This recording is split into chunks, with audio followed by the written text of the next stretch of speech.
Nate G219 here. Y'all know what it is. Another one coming at you. It's October 5th. Probably about 10:30 in the morning. Irrelevance. Anyways, before I get started in today's story, hit that like, hit the subscribe right here, or hit that channel on top of it. Donate to the cause. Help me get out to CE and BIC. Grow this channel. Let me reach 1,000, 10,000, 100,000. Let's get these stories out here. And first of all, today, just a PSA, public service announcement.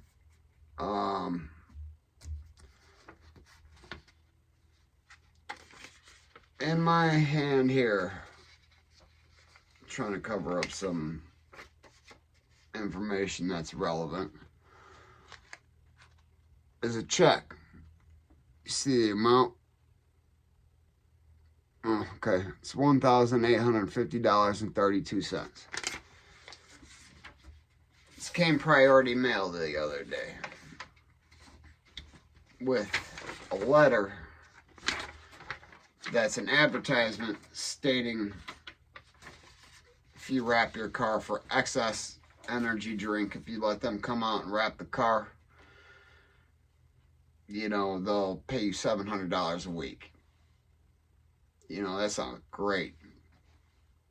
That's $2,800 to $3,500 a month. You know, when it sounds too good to be true, sometimes it is. Actually, probably 95 to 100% of the time, it is not true because it's too good to be true. Now, have I done any research on this? No. Am I going to go text this number they told me to text? No, absolutely not. Am I going to deposit this check? No, absolutely not. Is this check legitimate? Absolutely. 100% comes from the First National Bank of Alaska, as you see right there. Yeah, First National Bank of Alaska. I know this is reversed, but you know what it is.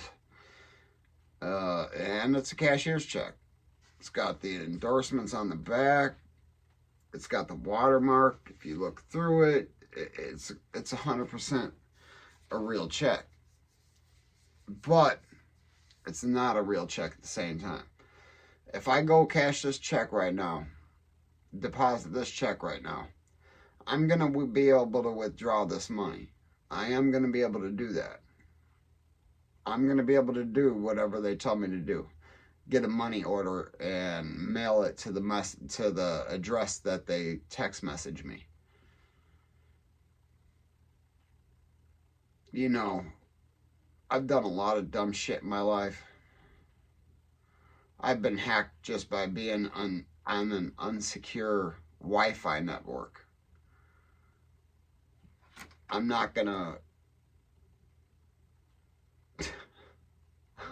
do some dumb things like this. So, just a warning. You know, these fraudulent things are going around, especially holidays are coming up.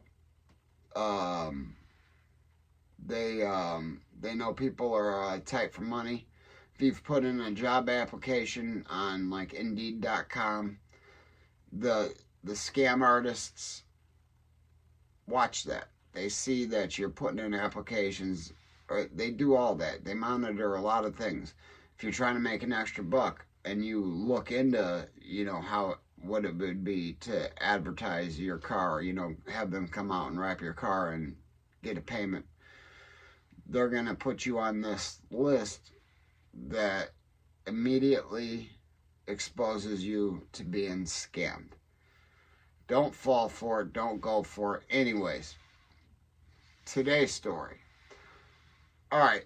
Again, hit that like, hit that subscribe, hit that notification bell, hit that channel if you want to help Still trying to get out there to see Ian Bick. Man, money's been tight.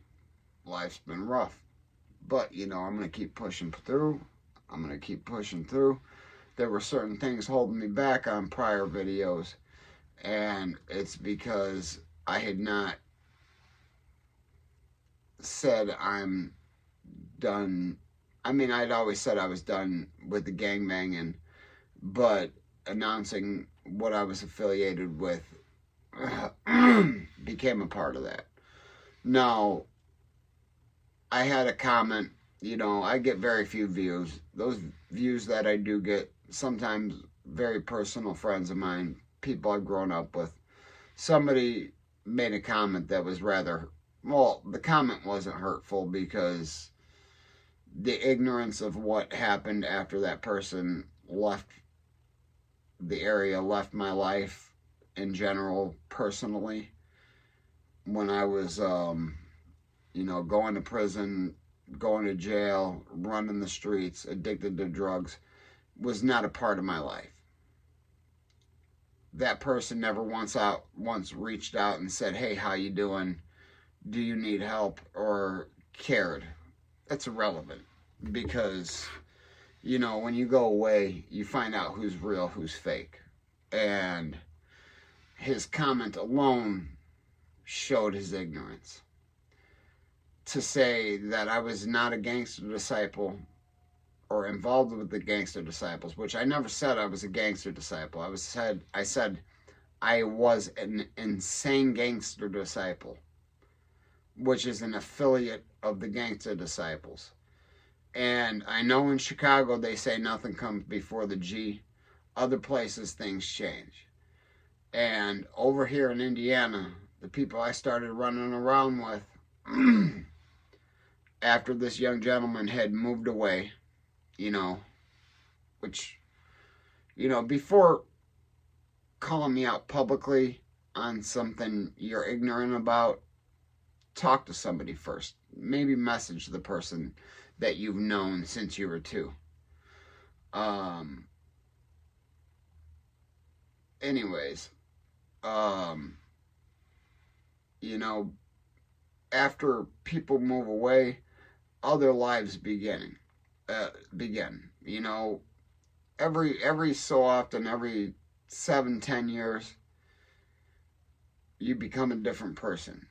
And I had become a different person, which I was fighting within. I wanted to be a family man. Found myself a girl, got myself a son, who's a wonderful son. He's going to be 21 in April. He goes to Purdue. I mean, life's great for him. I've got a beautiful 11-year-old that's going to be 12 here in 9 days. That's a different story, but I'm blessed to just be able to say she's my daughter. And then I got my little rugrat that's going to be 4 on the 22nd of this month. So the time that I was doing the gangbanging stuff, certain people weren't around me. And when I did come back into certain people's lives, they knew a change in me. Certain people didn't believe certain things, which was good because certain things had happened in my life to cause me to become an addict. Not just the crap with the doctor I had told you about, you know, having been violated. I mean, still, as little as I was, I still couldn't tell you. I know I was 3, 4. Still, I can remember like yesterday, I was laying on that doctor's table. So a lot of things in my head weren't the same as the immediate group around me.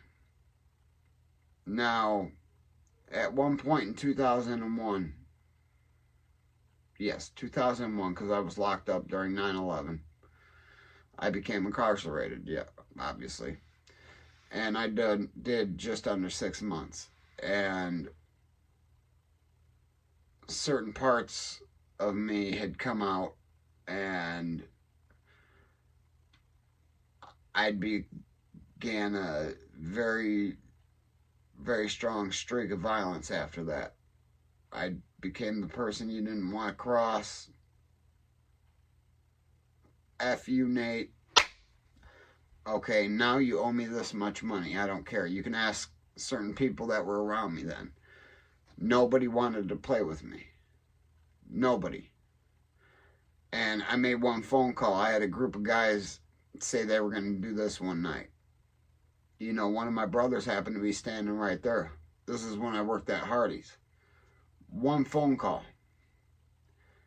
Less than 10 minutes later, in a single file line, more than 20 brothers surrounded the building. Made sure nothing happened to me.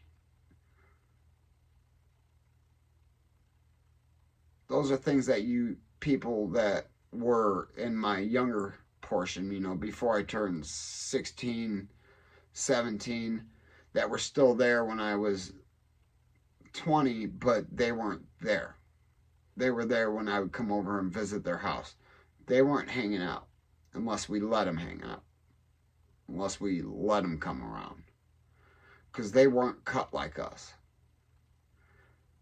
Most of them weren't allowed at certain parties at my house, around the corner from them, just because I was the only white person there. I mean, come on. So, you know, today's story is more of a little rant, I guess. I mean, let you know about that fraudulent crap. But, you know, white people can be GDs, insane gangsters. You know, it depends where you are. And just because you knew somebody when they were younger doesn't mean you know everything they've done. You know, there's a big gap in between right now and the last time I've spoken face to face or even on the phone to many, many people. Many people look down on me because of me having gone to prison. I've had people blame me for my mother's death because of the stress I put her through, which is hard enough to deal with as a man alone, let alone to have somebody say that when that's not true. Some of those people belittled their children for coming out of the closet. You know who I'm talking about if you watch this channel. Gosh, I hope you watch this channel. You kept your son in the closet when he said, "Hey, Mom, I'm gay." No, you're not. You're confused. Put him in a mental home. Made him gain 200 pounds.